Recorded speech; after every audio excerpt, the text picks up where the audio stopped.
বলার তো অনেক হলো, অনেক কথা হলো, এবার কাজ হোক। আমি মনে করি যে এই যে আগ্রাসন, সেই আগ্রাসনটা প্রকৃতপক্ষে শুরু হয়েছে 2011 সাল থেকে এবং সেটা দীর্ঘায়িত হচ্ছে, চলছে।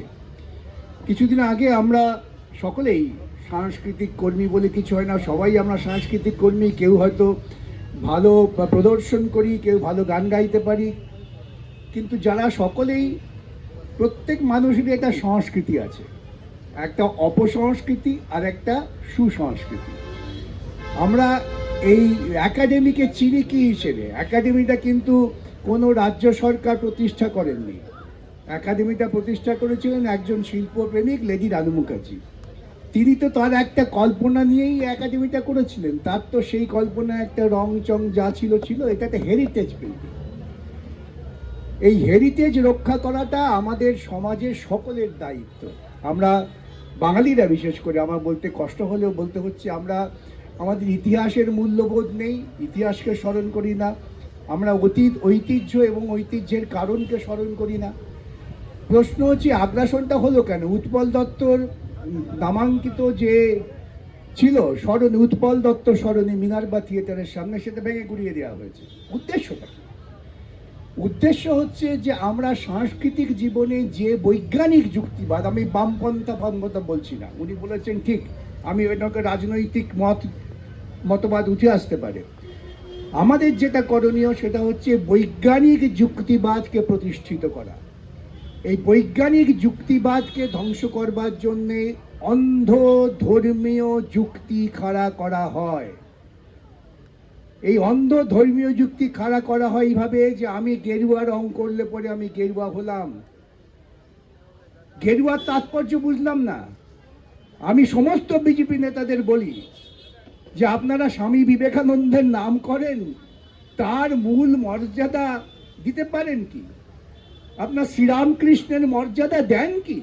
এটা আমি পার্লামেন্টে বলেছিলাম যে আপনারা তো ধর্ম করছেন, শ্রীরামকৃষ্ণের মর্যাদা দেন না।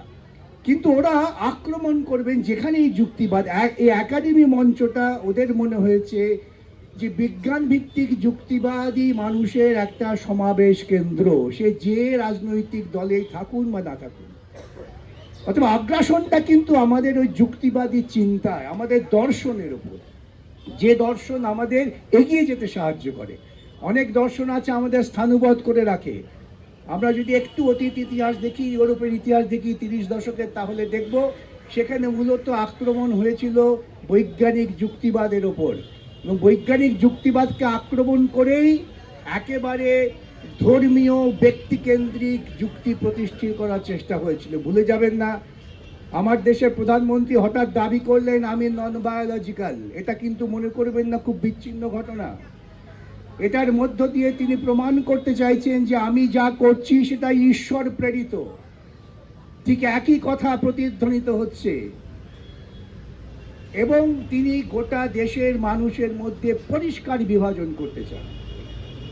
শ্রমিক ভট্টাচার্য তিনি বলেছেন, আমার বন্ধু বললেন, তিনি যদি যথার্থই চাইতেন তিনি সঙ্গে সঙ্গে এখানে এসে তার দলবলকে বলতেন এই রংটা সরাও। কবে হবে আমি জানি না, কিন্তু আমি আপনাদের কাছে এটা নিবেদন করব, আপনারা যদি রাজি থাকেন, আমি তো থাকবই, আগামী 3 দিনের মধ্যে যদি এটা পুরনো রঙে ফিরিয়ে না দেওয়া হয়, তাহলে আমি বালতি নিয়ে রং নিয়ে এসে এটা তুলে দেবো, আপনারা থাকবেন। আমাদের সেখানে কোনো কম্প্রোমাইজ নেই। এইমাত্র আমার একজন সাংবাদিক প্রশ্ন করলেন, একজন মন্ত্রী, কেন্দ্রীয় মন্ত্রী, তিনি আমাকে আক্রমণ করে বলেছেন, বিকাশ বাবু কেন কি ফেক সেকুলারিজমের কথা বলছেন? আমার বলতে আমি বাধ্য হলাম যে উনি কি সেকুলারিজমের অর্থ জানেন? ভারতবর্ষের সংবিধানটা কি পড়েছেন? ভারতবর্ষের সংবিধান অত মোটা পড়ার দরকার নেই। প্রথম পাতায় প্রিয়াম্বলটা যদি আমরা পড়ি তাহলে বুঝবো ভারতবর্ষের সংবিধানটা কি। এবং এই সংবিধানটা পাওয়ার জন্য বিজেপি আরএসএস এর কোন রকম ভূমিকা ছিল না, ছিল ভারতবর্ষের অগণিত মানুষের, যারা প্রাণ দিয়েছেন বিপ্লবীদের রক্ষা করতে গিয়ে, তাদের সম্পদ, ধন সম্পদ, প্রাণ গেছে। আমি প্রায়শই উদাহরণটা দিই, মাস্টারদা সূর্য সেনকে যে ধরিয়ে দিয়েছিল, তার গলাটা কেটে দিয়েছিলেন বিপ্লবীরা তার স্ত্রীর সামনে সেই ভদ্র মহিলা পুলিশের কাছে নাম করেননি কে এটা করেছে। তিনি বলেছিলেন তিনি আমার বিবাহিত স্বামী হতে পারেন, কিন্তু তিনি দেশদ্রোহী, তার মাস্টারদাকে ধরিয়ে দিয়েছিলেন। এই সমস্ত মানুষের আত্মত্যাগের কোনো মূল্য নেই, আজকে ওরা ভুলিয়ে দিতে চাইছে।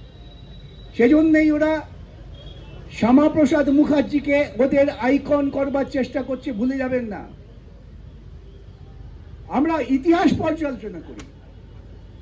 এই ভবানীপুর থেকে শ্যামাপ্রসাদ এবং সুভাষচন্দ্র বোস একই সময় তাদের উত্থান, তাদের পারস্পরিক ভূমিকা আমরা বিশ্লেষণ করি।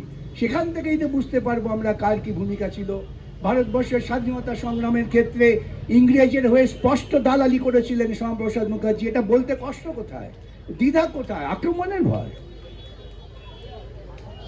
একজন শিক্ষাবিদ, তিনি যে ধর্মের হতে পারেন, যে শিক্ষাবিদের নাম সরিয়ে একজন, আমি বলেছিলাম গুন্ডা, অনেকে আমি আক্রমণ করেছেন, আমি আবারও বলছি গুন্ডা। একজন গুন্ডা গুন্ডামি করে যদি বলেন যে আমি মানুষ খুন করেছি কিছু মানুষকে রক্ষা করার নাম করে, তার সঙ্গে আর যাই হোক দেশপ্রেম যুক্ত থাকে না। লক্ষ্যটা কি? লক্ষ্যটা শিক্ষা। একজন উপাচার্যের নামে যে রাস্তা আছে তাকে সরিয়ে শিক্ষার সঙ্গে যোগাযোগহীন এবং এলাকায় নিজেকে নিজের নামে পরিচিত করেছেন সেই নামের মানুষকে গৌরবান্বিত করা, এ আমাদের দর্শনের ওপর আঘাত, আমাদের চিন্তার ওপর আঘাত। তার বিরুদ্ধে আমাদের সকলকে সমবেত হতে হবে। এটা কোনো রাজনীতি নয়, এটা সম্পূর্ণভাবে বৈজ্ঞানিক চিন্তা। মানুষের সভ্যতার অগ্রগতি, ইতিহাসের মূল যে ভিত্তি, সেই ভিত্তিকে রক্ষা করা। আমাদের এরা ক্রমশ ক্রমশ মধ্যযুগীয় চিন্তায় নিয়ে যেতে চায়, এটা বুঝতে হবে কৌশলে। এই কোটি কোটি টাকা মন্দির থেকে চুরি হয়, সেই টাকা কোথায় যায়? সেই টাকা দিয়ে ওরা পাড়ায় পাড়ায় লোক নিয়োগ করেন।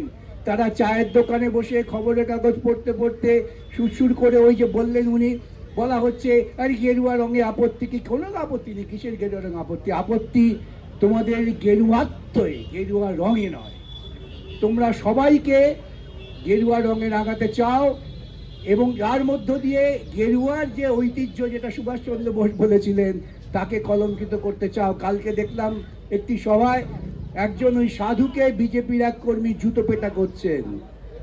তার কারণ তিনি সাধু, অথচ তিনি এই গেরুয়াত্বের বিরুদ্ধে কিছু কথা বলে ফেলেছিলেন, চুরির বিরুদ্ধে কথা বলে ফেলেছিলেন। আমাদের এই উপলব্ধিটা আসতে হবে। এটুকুই বললাম। প্রস্তুতি নিন, আগামী 3 দিন, তারপরে আমরা এখানে জড়ো হব কোনো একটা শনিবার, এটাকে আমরা পাল্টে দেবো। এই প্রত্যয়, এই প্রতিজ্ঞা নিয়ে আমাদের যেতে হবে। এইটুকু বলে আমার কথা শেষ করলাম। ধন্যবাদ।